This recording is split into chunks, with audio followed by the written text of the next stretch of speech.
You're a king.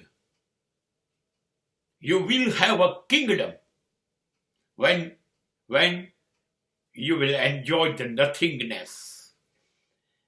જ્યારે તમારી પાસે કંઈ નથી ત્યારે તમે સમ્રાટ છો, ત્યારે તમારું સામ્રાજ્ય છે. તમને ખબર છે ખાલીપો, શૂન્ય થઈ જવું. શૂન્ય થઈ જવું એટલે મારે મારા સિવાય કંઈ નથી જોઈતું, નહીં સ્વર્ગ નહીં અને ઈશ્વર પણ નહીં. તો જીવનની આ વસ્તુઓ તો શું છે? સુખ, સમૃદ્ધિ, સંપત્તિ, મારે કશું નથી જોઈતું, કશું નથી જોઈતું.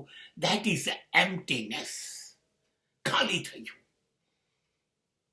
અને જ્યારે તમે ખાલી થઈ ગયા એવી ખબર પડશે, એટલે પરમાત્માને ખબર પડશે મારે એક રહેવા લાયક જગ્યા છે, લાય હું જઉં, અને એ આવી જશે. That is a fulfilment. અને જ્યારે પરમાત્મા રહેવા આવ્યો, જ્યારે બ્રહ્માંડ બનાવ્યું, સૃષ્ટિનો સર્જક છે, તમે સમ્રાટ બની ગયા કે ના બની ગયા? અને જ્યાં સમ્રાટ રહેતો હોય ત્યાં તો સામ્રાજ્ય થઈ જાય.